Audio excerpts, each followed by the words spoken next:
It's like I have a square halo on. Oh, just an artsy picture behind me. I'll move to the side here.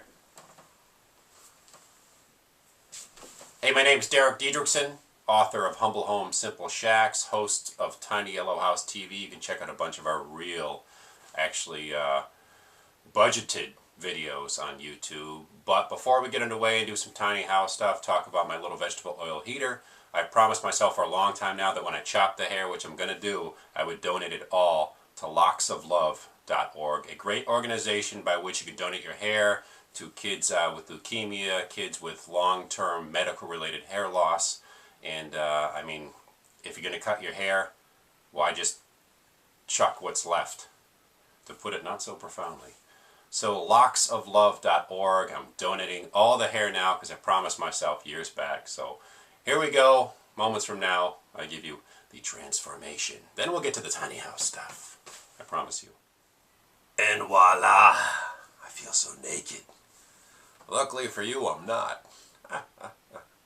No, it's probably wasn't so smart to cut my hair here in New England in the winter, but hey, gotta do what you gotta do. As for the video, what we're really gonna be dealing with, let's get the heck out of my bedroom. Check out the vegetable oil heater. Alright, so here we go, trekking in my backyard. This will be the future site of this summer, a Massachusetts tiny shelter, tiny house workshop that I'm hosting alongside many other people, guest speakers, guest demonstrators. 2011, relaxshacks.com will have info. Of course, I pick a day, it's like 22 degrees out to shoot this. Not so bright. Here is, it's tough to film. Here is the Gypsy Junker cabin, which you've seen in other episodes of Tiny Yellow House when we actually had a budget, or when we've had a budget and filmed on a better camera. This is just a side tutorial here to answer the questions of many on this tiny redneck vegetable oil heater. Alright, here we are inside the Gypsy Junker, and to all you who've been waiting for this video, I apologize it took so long to film this. Basically, I've been messing around with this thing because I've had a couple problems with it. Before we get to showing you how it's built and some of the changes I've made, basically what happened was I got greedy. That's the wind swinging open the door there. I'm actually filming this from outside the cabin because it's so small I can't get a shot in here where it actually shows my head, which probably would be beneficial to you. Anyways, with this I kind of got greedy and kept adding wicks, as you've seen in the design in my book, Humble Homes, Simple Shacks.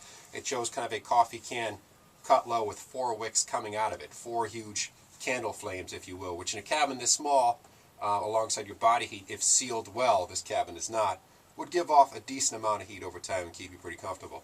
So I got greedy and kept adding wicks, and what happened was, as these wicks are burning and fueled off vegetable oil or olive oil, the oil itself being in proximity to the flames ended up igniting, and we had a grease fire, which wasn't a problem, luckily, because this thing is well enough built, despite how it looks. I know it's a piece of junk. But, you know, with the grease fire, the problem is, yeah, it was giving off a ton of heat, but putting one out when you don't have the proper supplies on hand is always a problem. And I kind of foresaw, you know, if people build this the way I've told them or don't do it right, I don't want anyone burning their cabin down, God forbid, or getting hurt. So I kind of, overall, I just want to say I kind of don't recommend, for the sake of just keeping people safe or covering my own butt, I don't recommend building this. If you want to, take some of these ideas and expand upon them. Build at your own risk, all right? Be careful, take every precaution. Fire extinguisher on hand, carbon monoxide detectors. Same stuff you would do if you had a wood stove in your cabins. Just be smart, that's all I'm saying.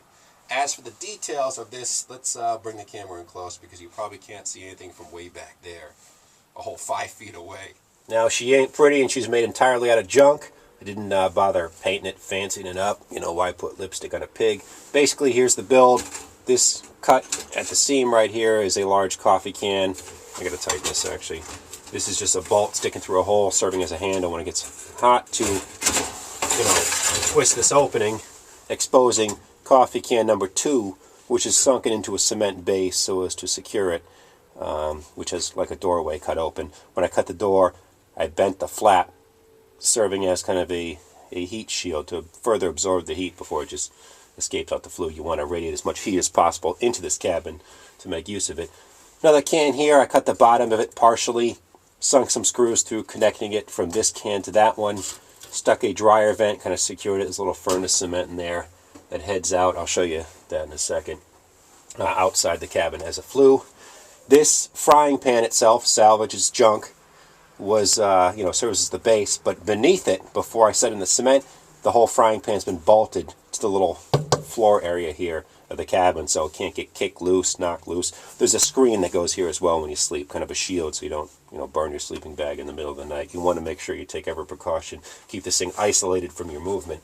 There is also on the back side here, there's 2 copper tubes. I had some leftover copper that I kind of found that take air from the outside. It's kind of buried under the cement and comes up in this burn chamber here. So you're taking external air for whatever you're burning in here, whether it be candles, just for a demonstration's sake right now, or vegetable oil. You're not burning and losing the heated air in this cabin when you're operating this. So again, the basic concept was, like I said, if you burn enough candles in a cabin, not many of them, over time it will warm it. But if you're burning candles in here, you have to worry about carbon monoxide. With a flue setup, at least all that gas is heading outside the cabin, and you're taking fresh, new air, cold air from the exterior of the cabin to source these flames. It's pretty simple, like I said. There's better ways to do it, I'm sure, like not 3 billion, probably 4 billion better ways. But this is just one idea you can take and do what you want with it. Another quick angle here. This thing doesn't slide so well anymore. It's kind of been used so many times and beaten. When you want to shut it, it can tighten as well. Kind of seals up the chamber there for the burning.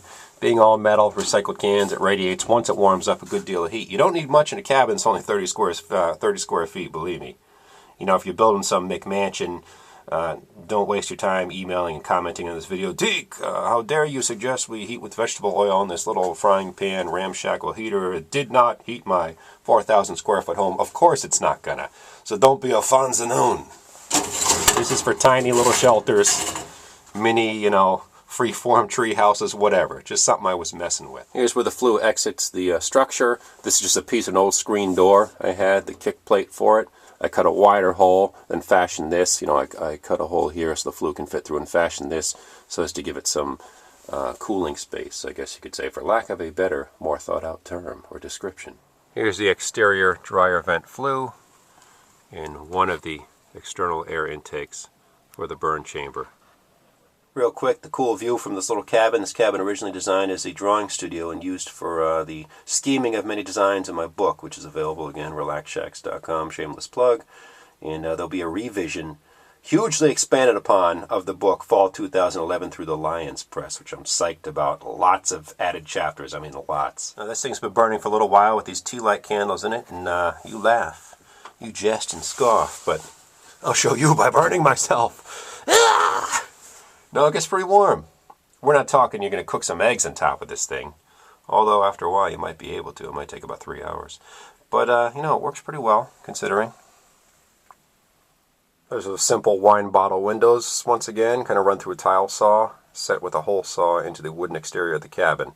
Nothing to do with the heater, but people always ask about these. If you did a whole mosaic wall, these would look pretty cool. Now, I know a lot of you are thinking if you burn, candles in this little heating unit, you'll pretty much go through candles like they're going out of style, because those tea candles burn about an hour or 2 tops.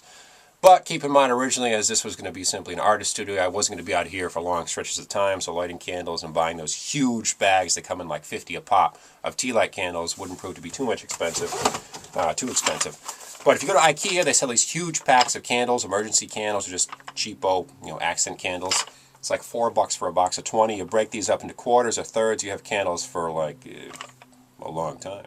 Now here's pretty much all you need to make an emergency hurricane lamp or oil candle. I'll show you how in just a minute. Now you take this bolt, first thing you do, just hammer it right into 2 spots here to create the almost perfectly sized holes through which you'll thread the wick. Concept behind this, like I said before, I had 4 wicks.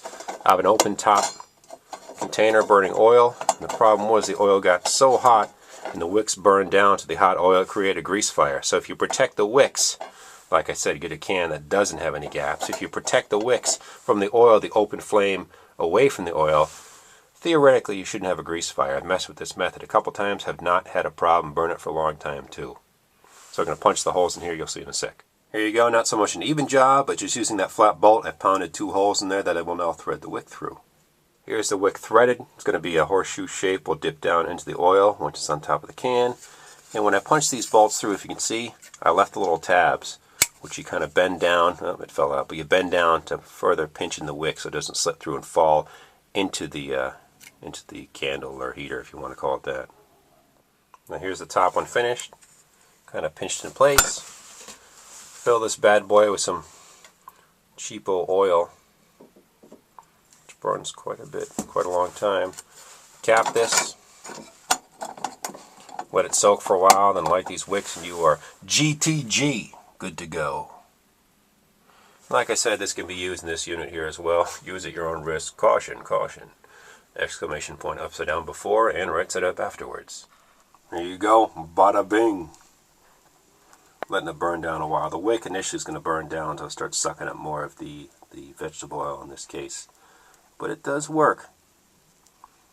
In case of an emergency, you always just lay a simple, piece of cotton clothesline into an open dish full of oil and light the end of that and have yourself some light, some fire. Onga!